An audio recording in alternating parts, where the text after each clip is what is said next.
Okay, good evening. Because of the most recent development in the world, because of the urgency of the matter, I decided to focus on the coronavirus instead of the regular shiur that we have on Tehillim. There's a war going on, a war against an invisible enemy. This invisible enemy happens to be a very, very small pathogen, as they call it. This pathogen, this disease, is highly contagious. It is so small that in order to see a little bit of what it looks like, you need a very special microscope, a microscope called an electron microscope. Now, epidemics and pandemics have been around, unfortunately, quite a few times in the past where millions of people died as a result. They can be very, very deadly. And the world is looking desperately for a vaccine, for a cure. They're still not sure how to deal with it and when it's going to go away, when it's going to be controlled. Judaism, however, looks at it a little bit differently. As the prophet says, let's investigate. Let's do our own research. Not an investigation or research into the pathology, but into our ways. Let's examine ourselves. Perhaps there's something that we're not doing right. It is always important to keep in mind a very important principle in Judaism, that en mikriyut. There's no such a thing as something happening by chance, by coincidence, for no reason whatsoever. Everything happens for some reason. We may not always know the reason, but it's definitely incumbent upon us to investigate, to try to figure it out. Perhaps we will be able to at least figure out some of the reasons behind it. Now, the rabbis do tell us there is a list of reasons of why epidemics occur. Why is there a plague? There are various reasons listed, but I'm not going to get into that. There are those who want to say that this is definitely a sign that we're coming very close to Mashiach. That may be so, but I still don't want to talk about that. Instead, I would like to focus on what is it that we could learn, the moral lessons, the valuable lessons that can be learned from this very, very tragic situation. It's interesting how, despite all the great advancement in technology that man has been able to show, he's been able to reach the moon and even beyond the moon. Suddenly, this man who has achieved so much in technology appears vulnerable. Suddenly, he's panicking. He has to follow instructions. He's afraid for his life. What's interesting about this whole situation is, look how great powers, the greatest of them all, the United States, China, these great powers are being humbled. Great economies are being paralyzed. Man's confidence and pride has been shaken to the core. In order to be able to begin to figure this out, Judaism puts an emphasis on looking at the name. How is this being described? What is it called? Interesting how it is called corona, because it has a little bit of that kind of an appearance under the microscope. But that's a very important clue as to what is going on. Why call it corona? Just because of its shape? For those who may be a little bit familiar with Kabbalah, in the Kabbalah we have the Sefirot, the various attributes of God through which He manages this world. The very first one at the very top is called Keter. It's called a crown. Yes, the corona, a crown. This Keter represents the will of God, the very first step, perhaps if we can call it so, that God demonstrated His will, His interest, His desire in creating this world. It is the very beginning of everything. It's interesting how, if you look at the numerical value of keter, it's 620 in Hebrew. What's 620? 620 represents the 613 commandments that Jews need to observe, plus the 7 Noahide laws. Perhaps there's some connection to the commandments, perhaps there's some link to God's instructions, perhaps we haven't been following His instructions. It's all about following instructions these days. Which instructions? What about God's instructions? The Kabbalah teaches that if the keter is damaged, the crown of God is damaged, then that same word keter, if you switch the letters a little bit, it becomes karet. Karet means death. It means to be cut off. If the crown of God is damaged, God forbid, there can be death. Karet, of course, can eventually be transformed into the keter. If man take whatever action is necessary to correct their ways, then they can bring back the keter. The Kabbalah goes on to teach that, God forbid, during these times of epidemics, the malach hamashchit, the mechabel, the destructive angel, the attribute of justice, has free reign. And whenever that happens, the righteous and the wicked may lose their life, because that attribute of justice does not distinguish between the righteous and the ones who are not so righteous. He has free reign. So it is definitely a dangerous time to be in such a place, to be around where the plague is. You definitely have to be very careful. But going back to the etymology, into the source of the word corona, most people think, okay, corona comes from Latin. Corona means crown. But the origin of corona is really from the Greek word koronis, which has more to do with a curve, a crown being circular. Just like the word cornice is also from the same root. And these words really stem from the original Hebrew word keren. Keren means a horn, that which stands out. Same with a garland. The word garland or a wreath also comes from the same root, keren. Something that stands out. What is there about something that stands out? What could be wrong with that? What's so unusual about something that stands out? We just read in the Torah section of Kitisa that the Jewish people are to be counted in a very unusual way. Even though the Torah says Kitisa et Rosh, take a head count, instead of telling us count, it uses the words elevate the head, take a head count. Why use this kind of a language? The Torah goes on to tell us that you're not just going to count them 1, 2, 3. You better be careful to use a coin, a machzita shekel, a half a shekel. So it has to be a count done in an indirect way, even though it's called a head count, but you're not going to count the head. Why? So that there should not be a nagif. God forbid, you don't want there to be an epidemic. You don't want there to be a plague if you actually count the heads individually. You don't want to do that. When you're counting a lot of people, you want to count them through some other means. In this case, the Torah says, use a coin. And this coin is not an ordinary coin. It's a half a shekel. So the question is, why count it this way? And why use a half a shekel, not a complete shekel? And what if the rich want to give more? No, everybody is equal. Everybody has to give the exact same amount, a machzita shekel, a half a shekel. Why?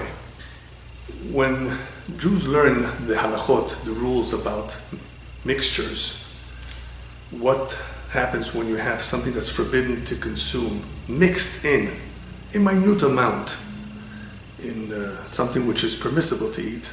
Let's say the prohibition against mixing meat and milk. You have a drop of milk that fell into the pot. You're making a stew. So there's quite a few rules on how to deal with this kind of a situation. If we're dealing with a very minute amount, sometimes that minute amount is just annulled. It's canceled. It pretty much disappears. It doesn't affect the food that you're eating, and you can eat it. Go ahead and eat it. Even though they're mixed right now, two things that should not be together, something that's forbidden for us to eat. But if it's a very minute amount, there's enough of the permissible food to cancel it out, then you pretty much can go ahead and eat it and not worry about it. There are many, many details in these laws, but I just want to bring out this important point that sometimes you don't have to worry because it's batel. Bitul means it's canceled. It's so minute that we don't consider it a serious matter. However, there are times when something is not batel. Something is not canceled because it's so important. It is counted separately. It is something that is of great value. Something like that is not batel even in 1,000. Even if you have many, many more against it, the laws of cancellation of annulment don't apply because of its importance. It stands out by itself. The Kabbalah teaches that one should be careful with those kind of things that stand out. Even if we're not talking about the laws of mixtures, anytime you have something that stands out, the ayn hara, the evil eye, can affect it. Because it stands out, it is important. It can be seen. And as a result of that, somehow that negative energy that we call the evil eye, which I have a separate lecture about, can affect it. And therefore, the Zohar continues to tell us that any time we're dealing with an epidemic, don't stand out. Don't just walk anywhere by yourself. You don't want to stand out. The angel of death is around. That is what the Zohar talks about, and therefore tells us, be careful during such times. Don't stand out. What exactly does this evil eye do? This negative energy called ayn hara, that it affects something. Basically what happens when the evil eye affects an individual, he feels weak, he feels sick. What has happened is that the shefa eloki, that divine flow that is continuously coming down from above, like an umbilical cord that is giving sustenance to everything, somehow is severed momentarily, or it is weakened. And when that's weakened, the immune system in our physical bodies is weakened as well. And that is when we become sick from an ayn hara. Obviously, people become sick for all kinds of reasons. Many, many times because of the food they ate, as Maimonides explains. But there are some times when it's not really completely our fault. People looked at us in a certain way. The individual stood out, perhaps because he talked about his money, perhaps because he looked so beautiful. And somehow somebody with that negative energy, not everybody has it, got a look at him and he's able to somehow weaken him. Of course, this can be dealt with, it could be eliminated, he can be cured, but in the meantime, he doesn't know why he feels the way he does. That negative energy took hold of him. But briefly, what is this negative energy? This negative energy, this individual who has that kind of an eye, is not interested in being kind. He's a very selfish individual. He's very unhappy when people are doing well. He has an ayn ra'ah, a negative, a bad eye. He may not even know it himself. And therefore, when he looks at something or somebody that stands out, it is a perfect match. That something is standing out, feeling so important, feeling so good about itself, and here's someone who cares more about himself than about someone else. So it's like a match where that negative energy that only thinks of itself is able to hurt that individual who may be an otherwise good person, but something about him is standing out. And that is why it attacks it. And it unfortunately has a very negative influence over it. But speaking about things that stand out, what does that remind us? It reminds us about the quality called arrogance. One who's arrogant wants to stand out. He wants his qualities to stand out. He thinks so highly of himself. Just like that קיהן, the horn. Remember, we just said about the horn? That horn stands out. It protrudes. It wants to be seen. And it happens to be that this particular quality or characteristic called arrogance is the one that's the most hated by God. God hates those who think so highly of themselves. Why? Because, amongst other things, This particular midah, this particular quality is the one that distances man from God the most of anyone else. One who's arrogant thinks of himself so highly, he thinks of himself as independent, he knows it all, he can do anything he wants, he has all the money, all the power, nothing can stop him. You see how this quality can really cause the human being to become so distant from God. He doesn't even realize it, but little by little he forgets about God. And that's what the Torah warns us. V'ram levavecha v'shachachta. You may become haughty and you will forget. Why should you become haughty? Because you will become very rich, prosperous, successful. Many reasons why people become haughty. And as a result of all that haughtiness, that arrogance, people just stop being observant of the mitzvot. People don't care anymore about spirituality, about that which is divine. They become more into themselves, more materialistic. And that is why the Torah continues to tell us, and we say it every day in our prayers, be careful. Be careful that your heart does not deviate from the right path and you go on to worship other gods. I was thinking about this statement, but wait a minute. Idolatry today is pretty much non-existent, even though there is some. But in the past, there was something called idolatry, paganism.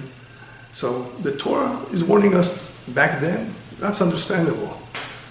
But what about in the future? Why would the Torah make such a statement in the future? Into the future, be careful that you don't go worship other idols.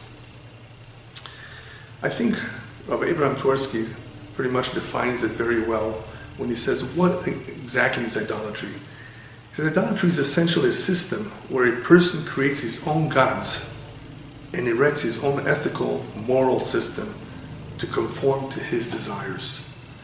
So a lot of people, a lot of nations, governments have erected some sort of system that suits their needs, what they want, what they would like to see for themselves, not necessarily what is right in the eyes of God.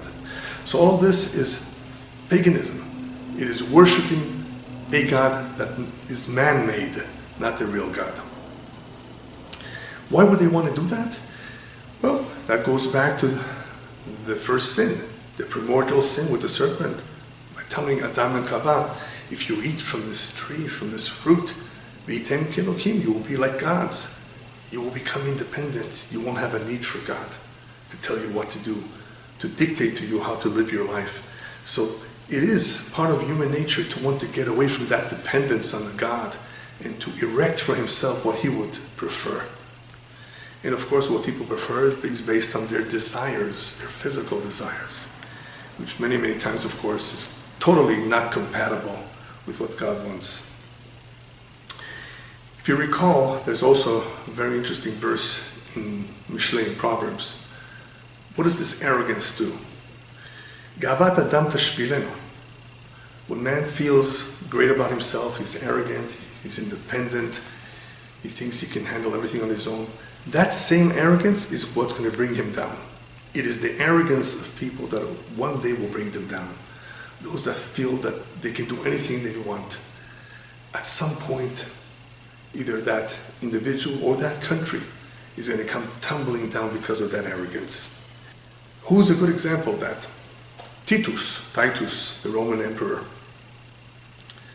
who was involved in the destruction of the temple, Jerusalem. He was a very, very arrogant man. He thought that he could just do anything, and he was invincible. And according to Jewish tradition, what killed him, what humbled him, was a small flea, a small insect. God says, I don't need to send an army against you. I don't need to send missiles and tanks and soldiers. I have a small little soldier called a flea. And our tradition says that that flea just went through his nostrils and landed in the brain, and eventually he died from it. Even though if you look up Titus, you will see that according to most opinions he died from fever. Well, it could be that he had fever too, because insects can carry fever. And the fact that this was in the area of the brain, he could have developed a tumor too. Either way, the point here is, yes, even little insects can humble the mighty. Look what happens to Metzorah. another individual in the Torah. They translate it as a leper, even though it's not exactly leprosy. It was a discoloration of the skin, whether it was the skin of this individual, whether it was the clothes, whether it was the house. A discoloration was a sign from heaven that something was wrong. And for the most part, a Metzorah had this symptom of tzaraat, let's call it leprosy, for one of three reasons. Either he was a gossiper, lashon hara, which is negative speech about others, or he was very, very arrogant, or he was very greedy. There was different kinds of discolorations, as you can see the Torah pretty much spells out the various kinds, happened for different reasons. But look at this arrogance and lashon hara, which is really what I'm focusing on more today. What does this tell you about the person who thinks so highly of himself, and as a result of that, that is why he speaks negatively about others. He looks down at others. He makes fun about other people. How could he come to that? How could you do something like that because you think so highly of yourself? A person who doesn't really think too much of himself is capable of seeing another individual as an equal. Why not? Why can't you see him as an equal to you? What makes you think you're better than him? It's the arrogance that enables the individual to say all kinds of terrible things about other people. And that is a very serious offense. Lashon hara, negative talk, is a big problem. It causes tremendous divisiveness amongst people. So what would happen to this Metzorah? Something very familiar. He would be quarantined until it would be determined whether he was clean, not clean, whether this was real leprosy or not, whether this makes him impure or not. The priest would have to make that determination. A priest who was qualified to analyze what this individual had, whether it was serious or not. And he could have been quarantined for 14 days or more until he was able to come back into the camp. He was pretty much quarantined. He was all by himself. What for? Well, when you're by yourself, you have a lot of time to think. Why did this happen to me? Perhaps I did something wrong. People don't have the time to reflect on what they're doing. Is it right or wrong? They just are an automatic drive. They don't stop to think, perhaps it was not nice of me what I did the other day, that I yelled, that I cursed, that I spoke so bad, that I belittled someone, insulted. People don't reflect. In Metzorah, part of his, I guess you can call it rehabilitation, was to take the time off, 14 days or more, to think about his situation and mend his ways if necessary. This lashon hara, this negative speech, is a very, very serious offense. But besides the seriousness of it, we have to figure out why exactly people are so easy with speaking negatively about others. Why does it come so easy to them? It has also to do with an ayin hara. It has to do with the fact that people are either unhappy with themselves, insecure, and therefore that's what makes them feel good, in speaking bad about others. But it's more than that, it's deeper than that. It has to do with the opposite trait of kindness, whereas kindness is being unselfish, is thinking about someone else. One who is involved in speaking bad about others is really only thinking about himself, only focused on himself. And this is a negative koach, a negative force, the opposite of kindness. And therefore it comes easy to him to look down at others, to look at those who are weaker as individuals who perhaps are just unsuccessful in life, just that, they're not as good as him. It becomes easy to them to make fun, to look down, to ridicule others. So getting back to the original question, so why was the count done through a machzit shekel? Well, number one, we don't want anybody to stand out, so it had to be done indirect.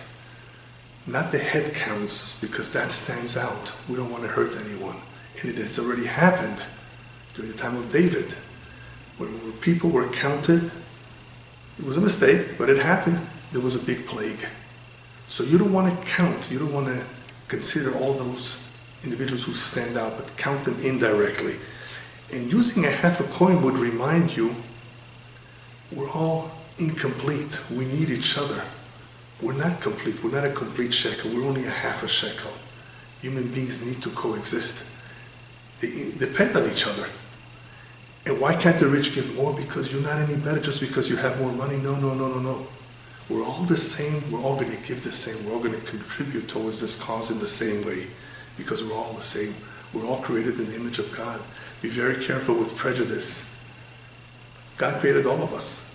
Why look down on someone? Why talk bad about him? You're only half. We need each other. You want to see how people think of themselves? A real example. During these kind of times, during these kinds of desperate situations, you have people in the supermarkets fighting about toilet paper. Of all things, it's not even food. They're fighting about toilet paper. I saw a picture of someone who had a whole bunch of toilet paper in their wagon, and this other person who was arguing with them asked them nicely, just, can you give me one? And they said, no. Why couldn't you give them one? You have so many. Why? Because of selfishness, being focused on themselves. And that is why the rabbis tell us metzorah, the word metzorah in Hebrew, really is composed of the word tsarut ayin, a narrow eye. Narrow meaning they only see themselves, they don't see anybody else. But he's a human being too. Why not treat him as an equal? So it is during these times when you actually can see the difference in people and how they behave with each other. During desperate times, whether they will help each other unite together or each one will be for himself. The Torah goes on to tell us there is one powerful remedy against all these evil forces to drive away witchcraft, to stop the plague. It's a very interesting remedy. It's called the ketoret. Now, loosely translated, ketoret means incense. But what's in the incense? All kinds of ingredients. One of them was helbena. I think the English translation is galbanum. And this galbanum has a very unusual smell, not such a good smell. The rabbis tell us that this represents those individuals amongst us who may not be so good, who may not be so spiritual, who perhaps did not behave themselves. No, when it comes to prayer, you want to be with them, you want to bring them close, you want to inspire them, you want to teach them, you want to be united, even with them, if at all possible. Why? Because God loves unity. Despite the differences, and there are differences between people, many, many differences, unity is so special. Unity is so powerful. The rabbis tell us, for example, look at the difference in the generation of David and Achav. David was a righteous man, a righteous king, but still, in his generation, they didn't win all the battles. They lost many, many times because the people of that generation, even though they were righteous and observant, they were not united. They spoke negatively about each other. Whereas during the time of Achav, they were into idolatry, not very religious at all, but they were united. And because they were united, they won. They actually won the battles. It's interesting how unity is so powerful that when the attribute of justice looks down on the people who are not doing the right thing when it comes to observance of the Torah, it just looks away. It doesn't forget about them, but it looks away. In other words, it will not judge them and hurt them because they're united. And I once explained the reason for this, the verse in Mishlei, a beautiful verse that says, Sinat teorer nedanim v'kol peshaim techaseh ahava. Hatred, animosity begets quarrels. When people don't like each other, there's always going to be quarrels. It somehow provokes quarrels from time to time. But if you have love, it covers up the faults. It doesn't look at the faults. It ignores them. It puts them aside. When there's love, there's unity, God says, I will look away for now. I will not point at their faults. I will not accuse them. Look at the power of unity. So it is that power of unity that we put into the Ketoret that drives away all that impurity or all that punishment, that plague. So now let's look at the world scene. The world is united, yes, in fighting this common enemy. how special it would be if they would be united for other causes all the time. How much power they would really have. Man's power lies in the unity, uniting all the forces. Everyone has something to contribute. If that would be something that we would emphasize, it would make God proud of us. We would accomplish so much more. Yes, this disease is a common enemy to all mankind, but there's a more powerful enemy that is really the greatest enemy of all. The enemy that we should all be fighting at all times, and that is the Yetzer Hara, the evil inclination. That is the enemy that, unfortunately, not too many people are interested in fighting. They're actually befriending him, going along with him, and doing all what he wants them to do. So now we have to figure out what is there that we can do to heal ourselves. Is there anything that we can do? In order to answer this question, I'm going to ask another question. It is very interesting that right after the Jewish people received the Torah, they were very much praised when they were so willing. They said, Na'aseh v'nishma God, yes, we will go ahead and fulfill everything that you ask of us to do. We will observe the mitzvot. We will follow what it says. We will comply with the words. We take it upon ourselves and upon our children to do your word. It's interesting how not too much after that, not too much longer after that, they fell. They fell very, very low when they worshipped the golden calf. How could this happen so quickly? That question perhaps we'll deal with another time. But the fact that they fell is obvious. They lost so much. They committed a terrible sin. They heard the voice of God. They saw incredible miracles to go worship this idol, which was against, of course, the Torah. It was something very, very bad. My question, therefore, was, since this is such a terrible fall, such a terrible mistake, why did God let this happen? It was really a miscalculation. God could have prevented it. He could have sent Moses down right away. Because according to those who worshiped the golden calf, he was late. All right, God, you know that this is about to happen. Why not prevent it? Why let them sink so low? There's a famous saying, the rabbis tell us, before the onset of a disease, the cure already exists. The cure exists before the onset of the disease? Yes. Why should the cure be there before? Once there's a disease, go find the cure. Why does God have to create the cure before the disease? The reason for this is because God knows what's going to be in the future. In the future, human beings will fall repeatedly, many, many times. And as a result of that, they may come to the biggest fall of all. What's the biggest fall of all? Not the sin itself, but Yush, despair. People will feel, well, I've fallen so low, I've sank so low, I have no chance to come out of this. That's it, I'm a sinner, I committed all these terrible wrongs, there's no way for me to come out of this. That's the biggest fall. That despair. Don't despair, never despair. The refuah, therefore, the cure that has been around even before the potential of sin, is called teshuvah, it's called repentance. Hashem says, I have already prepared this because I created you. I know that you're capable of this. I know that you're susceptible. I have already created the refuah, the biggest refuah, the biggest and most powerful cure of all is teshuvah, is repentance. Be careful not to despair, not to feel bad. Be hopeful, be happy, because God is on your side. He loves you, and He wants you to take the first step, and He'll help you with all the other steps that you still need to take. But you take the first one.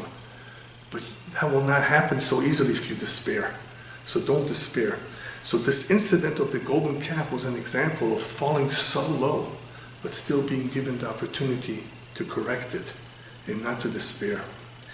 That is why you find many, many times the prophets calling to the Jewish people, return, return, return, return, even though you've done so much wrong. Never give up hope, never despair. You can always do a U-turn and come right back. But in order to be able to avail yourself and to use this cure, this very powerful remedy called teshuvah, repentance, one has to have a good doses of anava, of humility. Look at the red heifer. A very interesting command, the red heifer. But what happens to that red heifer? It's burned to ashes. It's the ashes that's used to drive away the impurity. Ashes represents humility. It is the power of humility that can bring one to understand that this is the right thing for him to do, is to return to God, to do teshuvah. Without that humility, he would never think of doing something like this. He would never even stop for a moment to think perhaps that he did something wrong, and the more so to take action to fix it. You need humility, otherwise you can offer someone the best remedy. If he's arrogant, he doesn't think he made a mistake, he's wrong, he's never going to take that medication. What humility will do, one of the first things that humility will enable the person to do is something very special, and that's called המתפלל על חברו, והוא צריך לאותו דבר, הוא נהנה תחילה.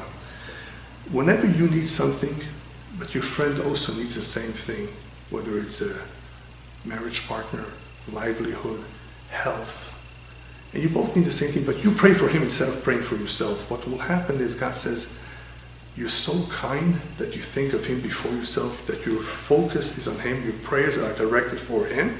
I will answer your prayer first if you need the exact same thing. That's an incredible thing to do, to think of someone else. You need the exact same thing, but your focus, your prayer, your attention is on someone else. How could someone have this kind of an attitude? Only because he's somewhat humble. He therefore treats another individual as an equal. And therefore he's capable of praying for him. That's kindness, the opposite of selfishness. Humbleness will enable one to see his faults. And when you see your faults, you're not going to focus on somebody else's faults. You're not going to talk bad about him. In order to help people who have this weakness of lashon hara, of talking negatively about others, the first thing is train yourself to be just a little bit more humble. Besides learning all the laws of what you can say and not say, besides all of that, be a little bit humbler. Realize that no one is perfect. If anything, look at your faults, and then you will see that perhaps he's even better than you. So humbleness will help us greatly control, hopefully, the lashon hara, the negative speech. Humbleness will also help us with unity. Humbleness will also help us bond with God.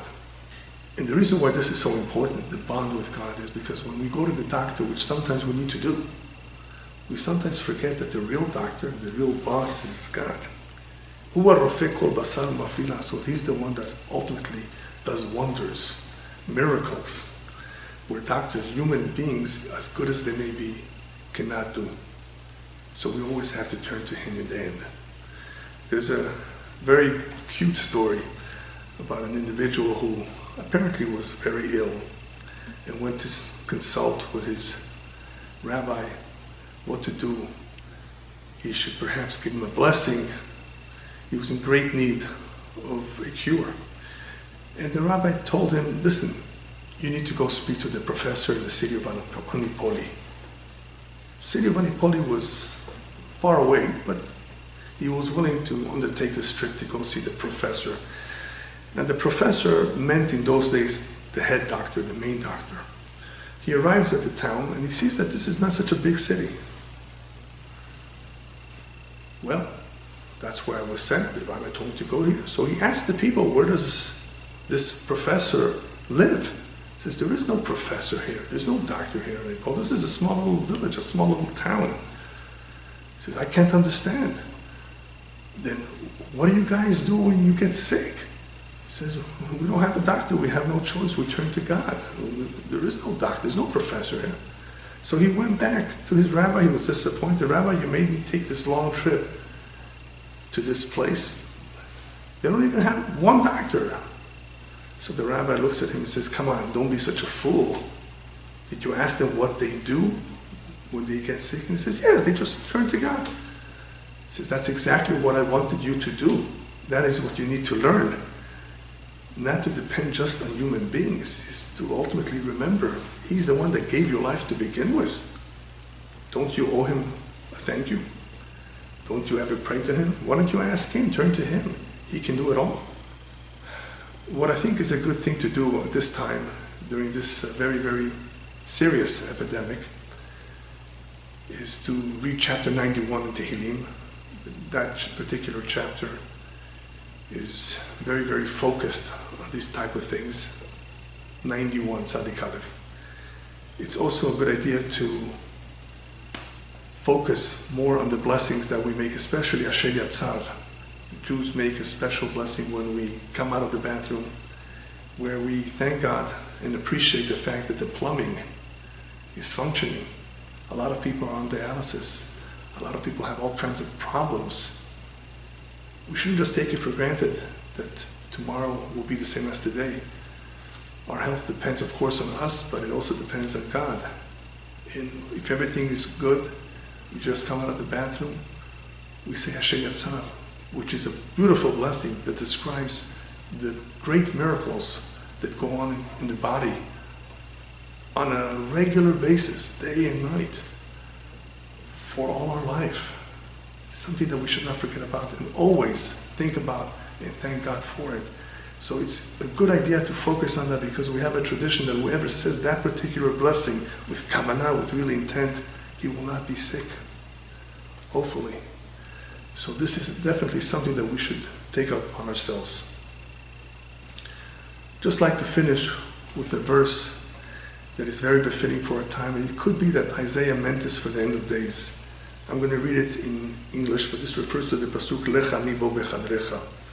Go, my people, come into your chambers and close your door about you. Hide but for a moment until the wrath passes. Yes, this is a time of wrath. And we have to hide a little bit. We have to go into our chambers. Apparently there is mention of this in the end of days, but it will be momentarily until the wrath will pass. Don't stick out. Don't stand out during this time. Be very careful, be humble. Obviously, the Torah reminds us, one has to be very careful with his health. One has to be very watchful. One cannot take matters so lightly. This is serious. So you definitely have to follow the advice of doctors and experts. But in the end, let's not forget what these times are all about. The commentaries explain that what Isaiah meant by chambers is not just your chambers, your rooms in the house. It's the chambers of the heart. Go into the chambers of your heart and examine them. Perhaps you've been too arrogant and selfish and did not treat others as an equal. See what there is to change. Engage in good deeds, in doing for others, in being kind. These are the types of things that God wants to see during these days. And as the rabbis tell us, this is what will protect us. Because in the end of days, there will be a birur, there will be a filtration.